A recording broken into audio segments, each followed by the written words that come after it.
I think they're in a lose-lose situation. If they don't pass the bill, they lose with their paymasters. If they do pass the bill, they lose with the American people. Let's bring that to the number 2 Republican in the Senate, GOP Whip John Cornyn of Texas. Senator Cornyn, thank you for joining us this morning. You just heard Leader Pelosi right there, lose-lose for the Republicans. Your response?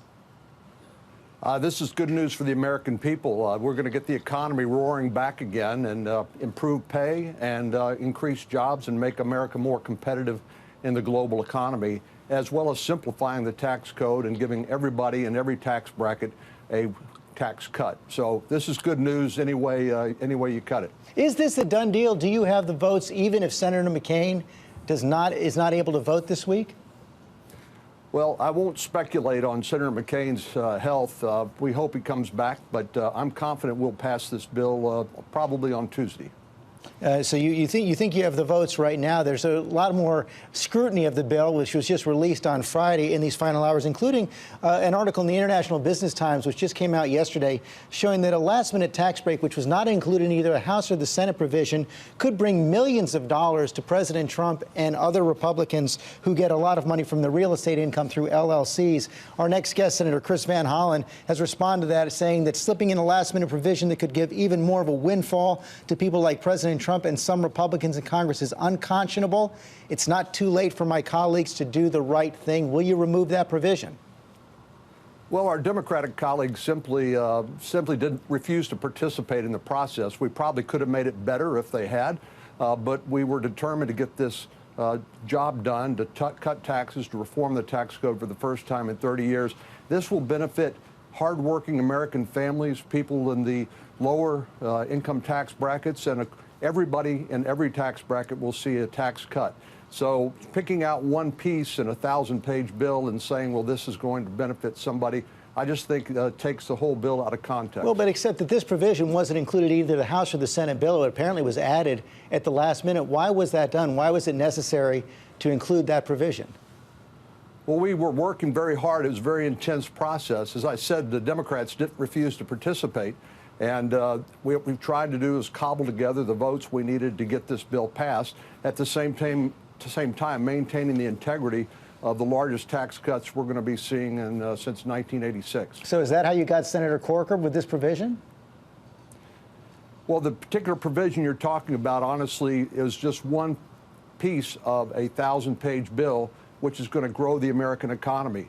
And what we are seeing is that American corporations and businesses are not competitive in the global economy because we have the highest tax rate in the industrialized world. All we did is adopt ideas that people like Barack Obama and other Democrats have proposed when it comes to the business tax rates, and to try to get our businesses more competitive, to increase take-home pay, and to grow the number of jobs available for working class families. I don't think they proposed that provision. But meanwhile, the Democrats are also warning that this is going to trigger a mandatory cut in many government programs, including a $25 billion cut in Medicare. Leader Pelosi has written a letter to the Senate and House leaders in the Republican Party saying, given the lack of bipartisanship to date in your effort to provide massive tax cuts to the wealthy at the expense of the middle class while adding $1.5 trillion to the deficit, it will be your responsibility to deal with the consequences. She's essentially saying you won't get any Democratic votes to waive those cuts, so $25 billion in Medicare cuts are coming. Can you prevent that on your own? Well, that's just a false statement. We don't touch Medicare at all. We don't touch any of the entitlement programs in this bill. And so for Ms. Pelosi to make that statement, it's just fabricated. But this proposal, the tax bill, because it increases the deficit, does trigger these pay-go provisions, which will mandate a $25 billion cut in Medicare unless you have the votes to waive it. Do you have the votes to waive it? We will deal with that later this week. And I believe we will protect Medicare. And if Ms. Pelosi and her party will join us, that'll be a done deal. The Democrats say they're not going to join, and that leads to the question about Senator Susan Collins. This was one of her conditions for passing the bill, along with the passage of the Alexander Murray bill to stabilize the health insurance markets.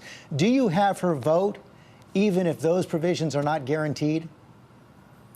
Well, Senator Collins has been very constructive throughout this process, and she has vastly improved this bill by protecting taxpayers in the states with their state and local tax deduction, a $10,000 cap, which benefits everybody. And she has been a champion of trying to stabilize the affordable care markets and to bring premiums down. And we will all join her in that effort to bring those premiums down and stabilize the market. And we will not trigger a cut in Medicare. We will deal with that this week. And again, I invite our Democratic friends to join us in protecting Medicare.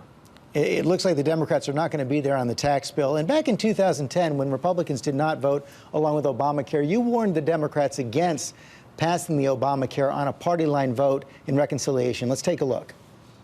Well, if they try to jam it through as they have so far with strictly along partisan lines, then I think November 2010 will be a very good month for us. I think we will gain a lot more seats. Are you concerned that history might repeat itself in 2018? Well, we did pick up 7 seats, as I recall, in 2010 following the jamming through of Obamacare.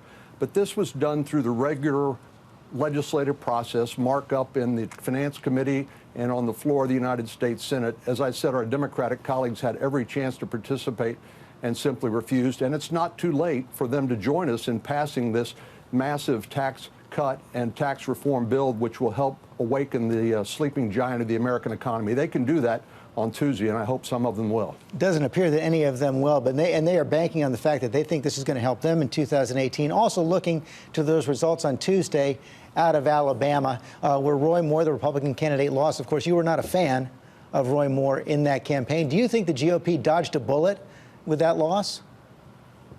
Well, I think the explanation for Alabama was we had a flawed candidate who won the Republican primary and who couldn't win the general election. That's really not a new lesson. That's an old lesson remembered or demonstrated once again. So what we need to do is, my party needs to do, is make sure we nominate electable candidates, good candidates, who can win general elections. I don't think the lesson of Alabama is any more complex than that.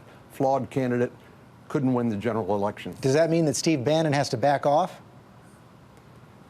Mr. Bannon can do whatever he sees fit. It's a free country, but I don't think his track record, particularly now in losing Alabama, one of the reddest states in the country, particularly commends him for his expertise. One of the other X factors heading into 2018, of course, is the Russia investigation led by Special Counsel Robert Mueller. You've been pretty active on Twitter over the weekend responding to the former Attorney General Eric Holder. In one of your tweets, you said that Mueller needs to clean house of partisans. And then you were asked in another tweet, will you accept the findings of the Mueller probe as legitimate by Greg Sargent of the Washington Post? You say that makes sense to me to wait and see what they are first. That sounds like you're saying that you're going to believe that Mueller's conclusions are legitimate only if you like them.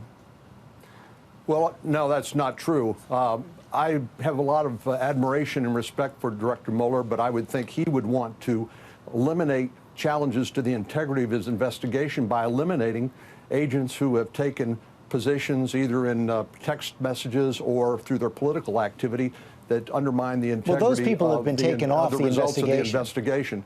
So I think he should want to do that, because not only is an objective investigation and justice needs to be done, the appearance of justice needs to be done, and I think these conflicts of interest jeopardize the integrity of his investigation. The FBI agent who was engaged in those text messages, both of them have been taken off the investigation. They were taken off apparently as soon as Special Counsel Mueller found out about them. And I commend him for that. He should. And but there are others who he needs to make sure he vets that team. There are plenty of FBI agents and prosecutors who have not been politically involved on behalf of Democrats or overtly critical of the president that can serve in this important investigation.